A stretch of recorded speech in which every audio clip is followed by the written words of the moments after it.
Hi, welcome to the next episode in building our little game. In the last episode, we got the jumping and collision working. So I'll just so we can now jump. We've now got collision.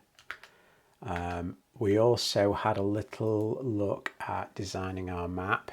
So at the end, I said I was going to have a little play around with it for 5 minutes and see if I could make a slightly better design that felt better to play. So this is what I came up with. So if you want to copy it exactly, you could do that. You could go onto your tile layer and see if you can find these tiles just here. And then you need to go onto your solid layer and add your solids where it's solid. I didn't change it too much. I've just changed it a little bit to make it play better. So if we turn the solid layer off and play it, it feels a lot better to play. You can navigate much easier around the level. So we'll make the challenge by putting in different enemies. Thought what we'd do today is we'd start trying to make this into a full game rather than just a little demo of a level. So I thought we'd make a start screen, and then we can perhaps make another level and then get the level transitions working, maybe an end screen, and then the player can die and so on. So today we're just going to have a go at making a starting room. So the first thing I'd like to do is go to room 1, this room here, and I want to duplicate that. So when we duplicate the room, we'll call it start room. So just make sure you're on the start room. You don't want to be editing room 1. So we're on start room on the tab. So I think I'm going to delete this solid layer, and I'm also going to delete the player because we can't have the player moving about on the start screen like that. We can't control the player. For the tiles, I'm going to click in the tiles and I'm just going to delete some of them. I think the key is an instance, yeah. So the tiles we've deleted. So here you just have a bit of fun. What you do is you just do whatever you like and make a bit of a level, however you want to. It's up to you. You can do it however you like. Yeah, so let's say I'm happy with that level design. For my start screen, it just shows what might occur in the game. I want to add a few things to tell the user what to do and also put a little bit of animation on it. So what we'll do is we're going to make a sequence. So click on sequences, create a new sequence. I'm going to call this intro sequence. So intro sequence. So with a sequence, what we've got is we're going to drag the sprite of the player, not the actual player object, because we don't want to be able to control it. We just want the sprite. And then what we're going to do is we're going to have 120 frames. Now I'm only guessing, this might have to change. And we want this sprite to be visible for all 120. So as we animate the timeline, the sprite's got the animation as you'd expect. And I'm going to go halfway to 60 frames. And I'm going to move the character to say there. Whoops, I think that's a bit higher. Actually, let me check. That's, yeah, I'm going to align it on that line, and at the end I'm going to make sure it's aligned on that line as well, yeah. So I'm going to go halfway, and I'm going to move the character to say there. So what's happened is the character is going to tween or interpolate its position to that point, and then it's going to go back again because the end point was there. So we've actually created a little animation. So if I go back to the start room, go to the assets and drag that intro sequence in, now it's going to say we can't apply it to this layer. Would you like to create a new asset layer? Yes, let's create a new asset layer. And now we've got the character.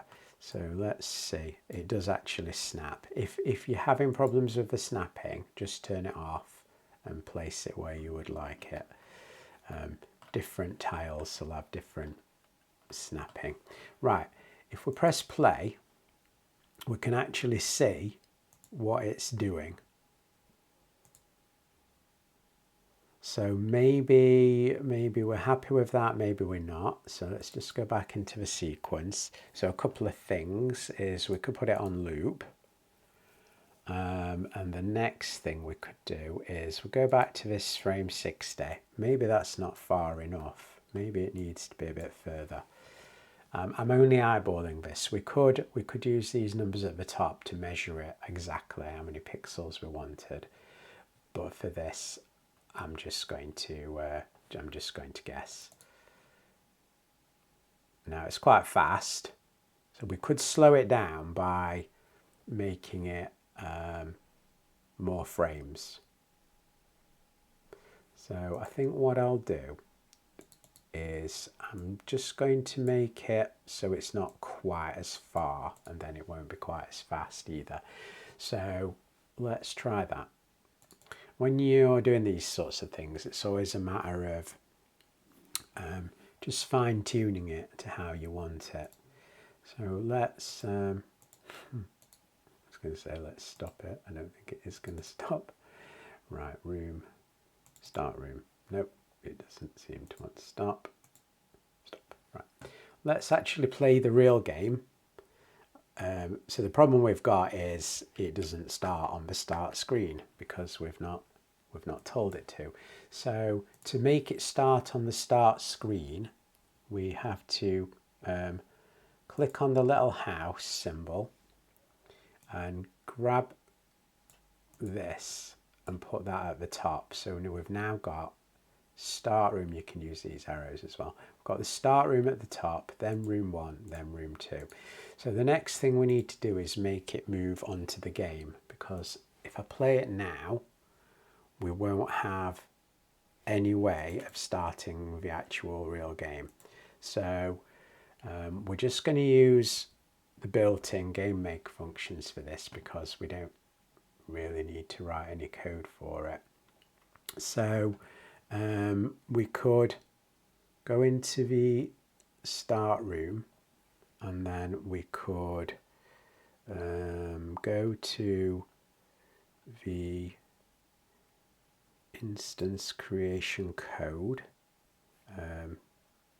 press GML visual, and then we could say key.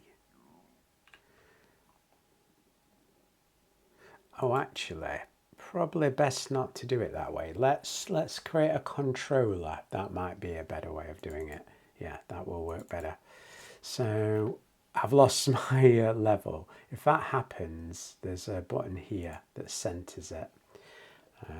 Yeah, let's create a room controller. That would be a better way of doing it.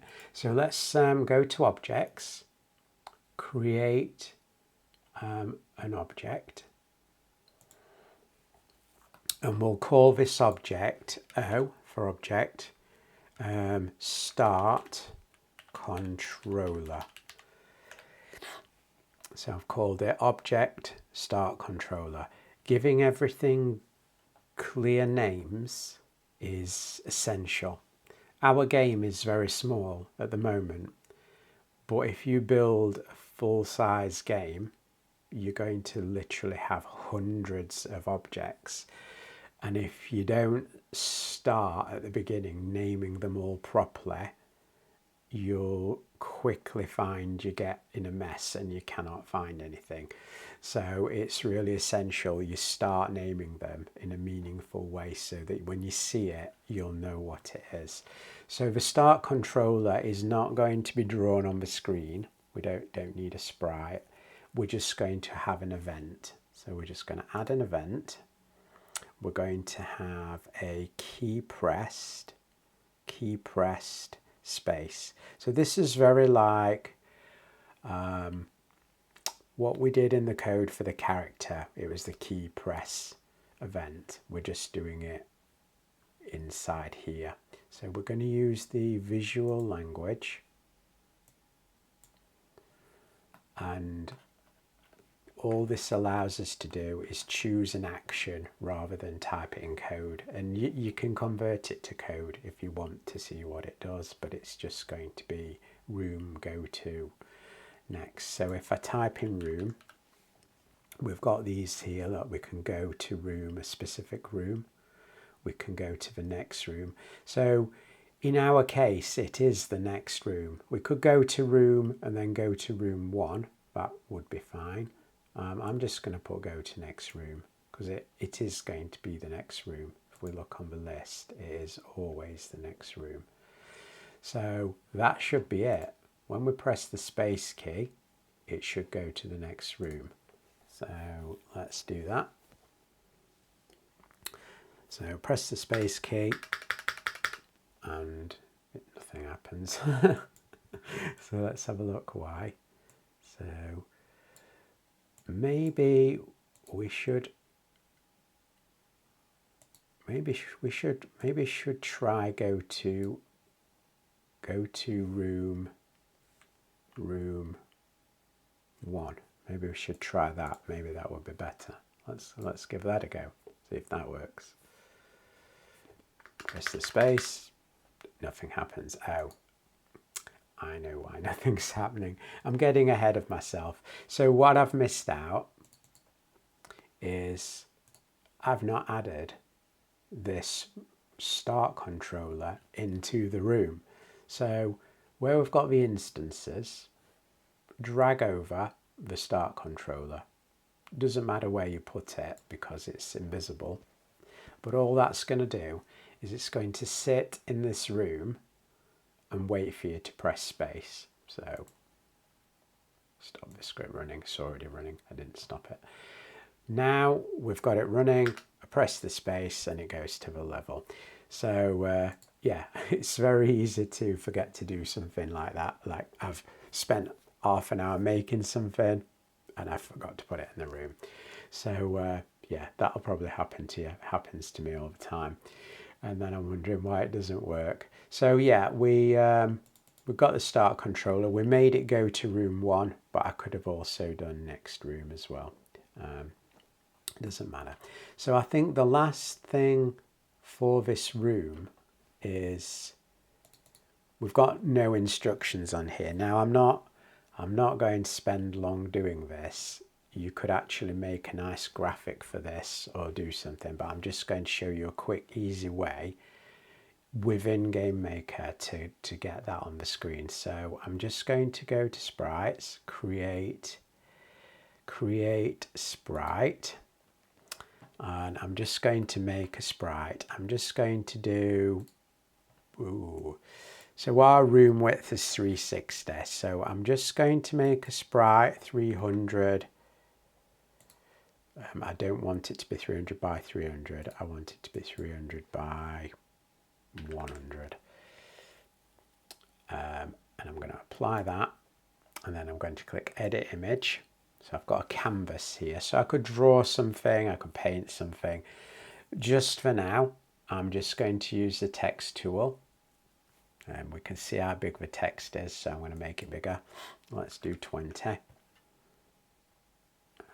Is that actually changed it? 30. Oh yeah, that's changed it. let's do 16. Let's do 20. Again, these things are always press space to, I bet that's too big, isn't it? Press space to start. There we go. Now, that's not very good. I know I've just really I've really done that badly, but it's there. It says press space to start. It's not going to win any awards. Let's put that there. Yeah, so that will do. Let's have a look if we can. Could we do that? So color remove tool, color replace tool.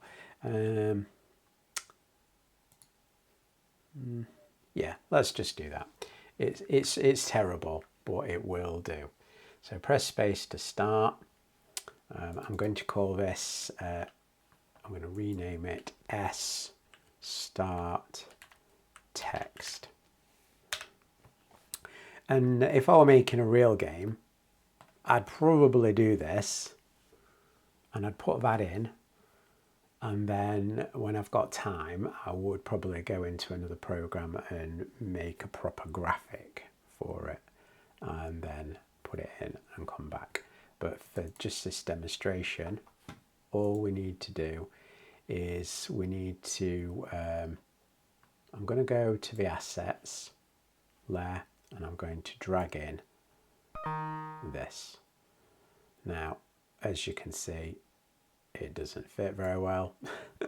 So I might want to change my design a little bit, which is really easy to do. So maybe I will just get this and I will change it and move that up a bit, something like that. And maybe that's in the way there, so I'll just change that and I'll put, I don't know, yeah, I'll just put a tree there as well. Yeah, so now we've made a start screen. It's not amazing, but it works, and it now allows you to just sort of have starting to build up the game as a functioning full game. So we can press space to start and we can play. So maybe in the next episode we'll make another level and we will get the, when you collect the key, you can then go to here and then move to the next level. So we'll do that in the next episode. So I'll see you there.